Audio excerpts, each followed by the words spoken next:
오늘 우리가 함께 묵상할 말씀은 신명기 10장 12절에서 22절까지의 말씀입니다. 신명기 10장 12절에서 22절까지의 말씀입니다. 이스라엘 자손 여러분, 지금 주 당신들의 하나님이 당신들에게 원하시는 것이 무엇인지 아십니까? 주 당신들의 하나님을 경외하며 그의 모든 길을 따르며 그를 사랑하며 마음을 다하고 정성을 다하여 주 당신들의 하나님을 섬기며 당신들이 행복하게 살도록 내가 오늘 당신들에게 명하는 주 당신들의 하나님의 명령과 규례를 지키는 일이 아니겠습니까? 그렇습니다. 하늘과 하늘 위의 하늘, 땅과 땅 위의 모든 것이 다 주 당신들의 하나님의 것입니다. 그런데 주님께서는 오직 당신들의 조상에게만 마음을 쏟아 사랑하셨으며 많은 백성 가운데서도 그들의 자손인 당신들만을 오늘 이처럼 택하신 것입니다. 그러므로 당신들은 마음의 할례를 받고 다시는 고집을 부리지 마십시오. 이 세상에는 신도 많고 주도 많으나 당신들의 주 하나님만이 참 하나님이시고 참 주님이십니다. 그분만이 크신 권능의 하나님이시요 두려우신 하나님이시며 사람을 차별하여 판단하시거나 뇌물을 받으시는 분이 아니시며 고아와 과부를 공정하게 재판하시며 나그네를 사랑하셔서 그에게 먹을 것과 입을 것을 주시는 분이십니다. 당신들이 나그네를 사랑해야 하는 것은 당신들도 한데 이집트에서 나그네로 살았기 때문입니다. 주 당신들의 하나님을 경외하고 그를 섬기며 그에게만 충성을 다하고 그의 이름으로만 맹세하십시오. 당신들이 찬양할 분은 당신들의 하나님뿐이니 당신들이 본대로 그분은 당신들에게 크고 두려운 일들을 하여 주신 하나님이십니다. 당신들의 조상이 이집트로 내려갈 때에는 모두 70명밖에 되지 않았지만 주 당신들의 하나님은 이제 당신들을 하늘의 별과 같이 많게 하셨습니다. 아멘. 우리는 어제 본문을 통해서 하나님께서 이스라엘 백성을 사랑하심으로 그들과 언약을 새롭게 하셨다는 내용을 함께 묵상했습니다. 사랑할 만한 모습이 없는, 어쩌면 추하기까지 한 그들의 민낯을 다 보시고도 하나님께서는 이스라엘 백성을 사랑해 주셨습니다. 그래서 새로운 돌판에 십계명을 다시 쓰셔서 그들에게 과거는 잊고 다시 시작하자 손을 내밀어 주셨지요. 오늘 본문은 모세가 이스라엘 백성에게 이와 같은 일을 행하여 주신 하나님께서 원하시는 것이 무엇인지 아느냐고 묻는 말씀으로 시작하는데요. 저는 모세의 질문이 꼭 이렇게 들렸습니다. 여러분은 여러분에게 이런 사랑을 베풀어 주신 하나님의 마음을 헤아려 본 적이 있습니까? 이스라엘을 사랑 가운데 용서하여 주시고 그들과 맺은 언약을 새롭게 하신 하나님께서는 그들에게 많은 것을 요구하지 않으셨습니다. 하나님께만 그들의 사랑을 독점적으로 바칠 것을 요구하십니다. 즉, 이 세상의 많은 민족들 가운데서 오직 그들에게만 사랑의 마음을 쏟고 택하신 그 하나님의 사랑에 이스라엘이 사랑으로 반응할 것을 요구하고 계시는 것이죠. 하나님을 경외하고 그분의 모든 길을 따르고 그를 사랑하며 헌신함으로 하나님을 또 섬기고 하나님의 명령과 규례를 지키는 이 모든 일은 하나님을 향한 독점적인 사랑의 마음 없이는 불가능한 것들입니다. 왜 이스라엘이 하나님께만 이렇게 독점적인 사랑을 드려야 하는지는 앞에서 나눈 이야기만으로도 사실 설명이 충분할 것입니다.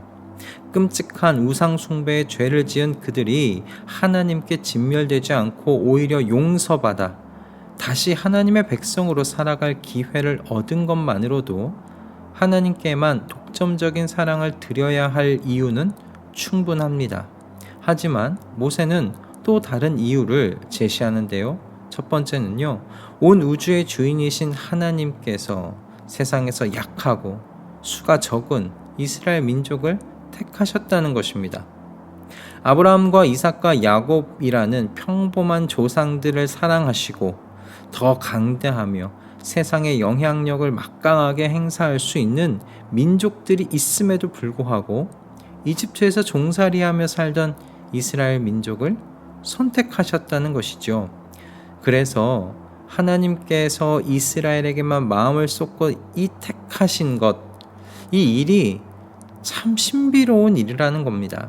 온 우주가 신기해하며 생각할 이 영광스러운 선택을 받은 이스라엘, 그렇기에 하나님께만 독점적으로 사랑을 바치는 것 마땅하지 않겠느냐라는 것입니다. 두 번째는 참 주인이신 이 하나님은 공의롭고 정의로우신 하나님이시라는 거예요.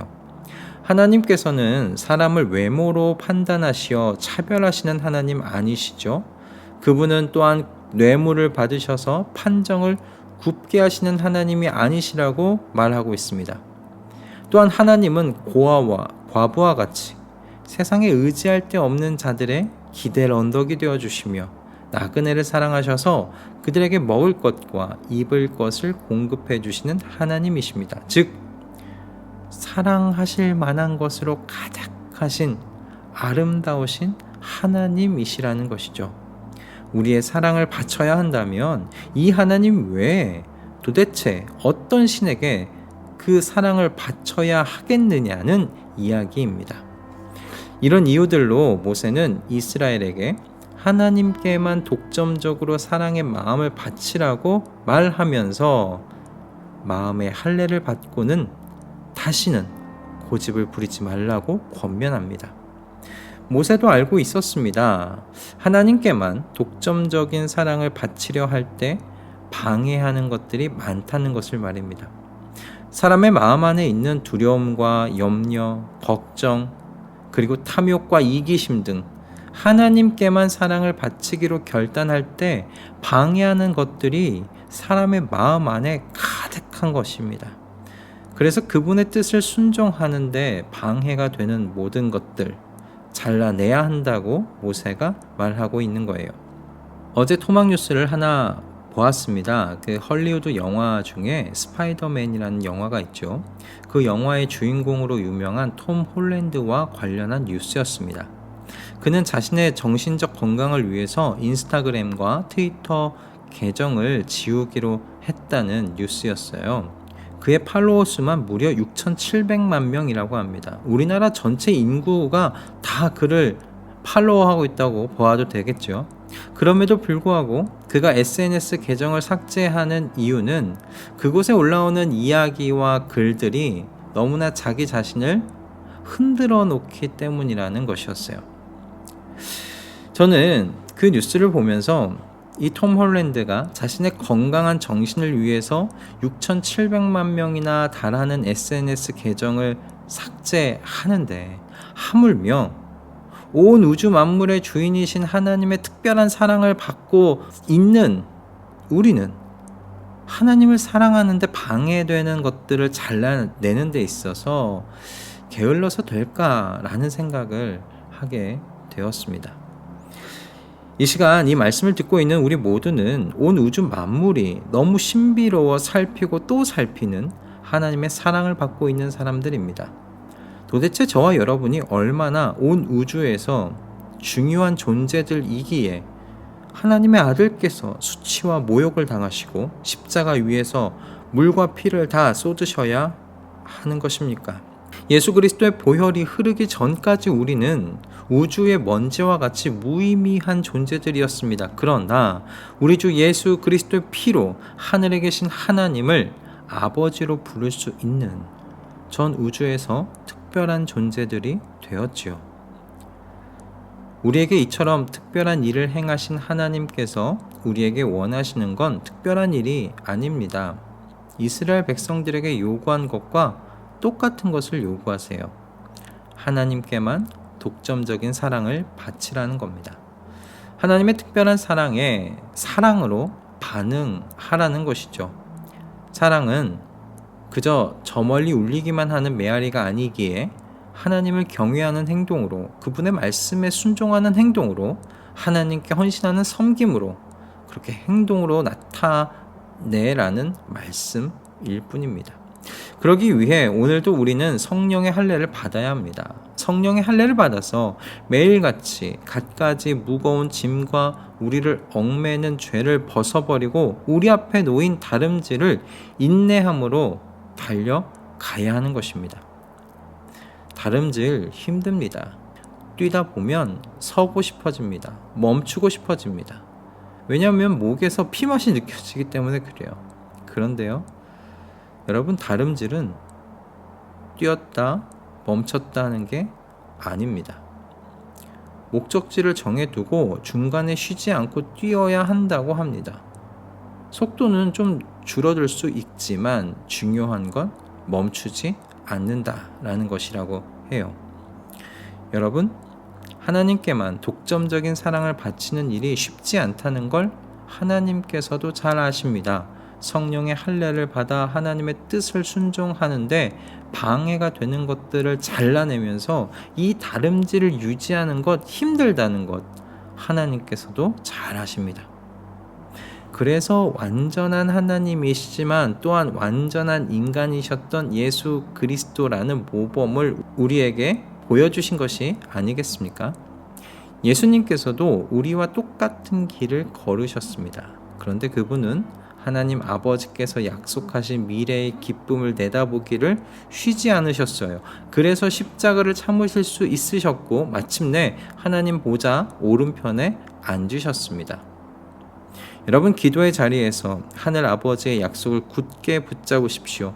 미래의 기쁨을 매일매일 내다보며 묵상하세요. 바로 오늘이 아닌 미래의 기쁨을 내다보며 하늘 아버지와 교제하십시오.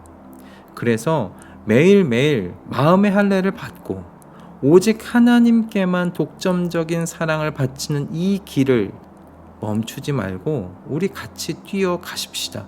뛰는 속도가 줄어들 순 있지만 우리 멈추지는 맙시다. 사랑하는 분을 만나러 가는 우리의 발걸음이 멈춰 서지 않기를 주님의 이름으로 축복합니다. 기도하겠습니다. 주님, 오늘도 우리에게 필요한 말씀을 주셔서 감사합니다. 우리가 받은 사랑을 다시 생각하게 하시며 우리에게 이런 사랑을 베푸신 하나님의 마음을 얼마나 헤아려 드리고 있는지 우리 자신을 돌아보게 하시니 감사합니다.